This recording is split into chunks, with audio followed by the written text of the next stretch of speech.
Reserve bank of India ने शुक्रवार को एक बड़ा ऐलान करते हुए कहा कि 2000 रुपए के नोट को वापस ले लिया जाएगा। 30 सितंबर 2023 तक इसे बैंकों में जमा कराना होगा। 2016 में नोटबंदी के बाद इस नोट को पेश किया गया था। इसे चलन से हटाने का कारण नकली करेंसी, डैमेज करेंसी और यूज की कमी है। लेकिन सवाल यह है कि क्या इस फैसले का असर शेयर बाजार पर पड़ेगा और देश की अर्थव्यवस्था पर कैसे डालेगा असर, बताएंगे सब कुछ आपको इस रिपोर्ट में। हेलो वेलकम, मैं हूं श्रेया ठाकुर और आप देख रहे हैं विस्तार।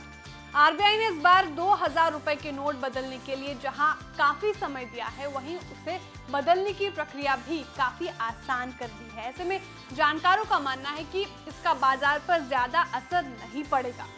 थोड़ा बहुत मनोवैज्ञानिक असर पड़ सकता है। शेयर वैसे भी ज्यादा ऑनलाइन ट्रांजैक्शन पर चलता है, ऐसे में असर पड़ने की आशंका नहीं के बराबर है। देश में जिस तरह से लोग ऑनलाइन ट्रांजैक्शन कर रहे हैं और बैंकों के अलावा तमाम ऐप इसमें मदद कर रहे हैं, उससे 2000 रुपए की नोटबंदी से किसी भी तरह का असर नहीं पड़ने की उम्मीद है।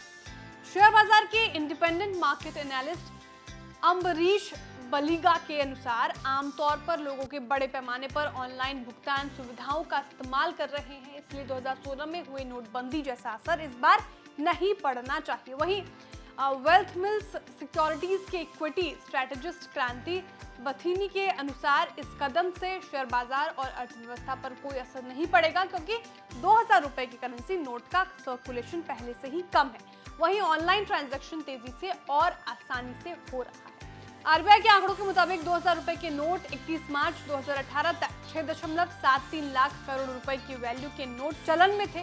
वहीं कुल जारी नोटों का करीब 37.3% था। लेकिन वहीं 31 मार्च 2023 तक 2000 रुपए के नोटों की हिस्सेदारी गिरकर 10.8% रह गई थी। अगर वैल्यू के हिसाब से देखा जाए तो ये 3.62 लाख करोड़ रुपए होती है, यानी 2000 रुपए के नोटों का प्रचलन लगातार कम हुआ है।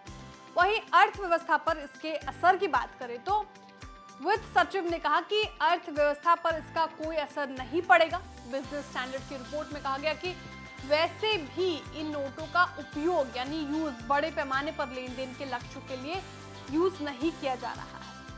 आरबीआई की गाइडलाइंस की बात करें तो बैंक में एक बार में आप 2000 रुपए के 20,000 रुपए तक के लिमिट के बराबर कैश जमा कर सकते हैं, यानी 2000 के 10 नोट आप एक बार में जमा कर सकते हैं। 23 मई 2023 तक बैंकों में 2000 रुपए के नोट को बदला जा सकता है। आरबीआई ने अपने सर्कुलर में कहा है कि बैंकों को सीनियर सिटीजन और विकलांग व्यक्तियों के लिए 2000 रुपए के नोट बदलने के लिए खास व्यवस्था करनी चाहिए, ताकि किसी तरह की कोई समस्या नहीं हो।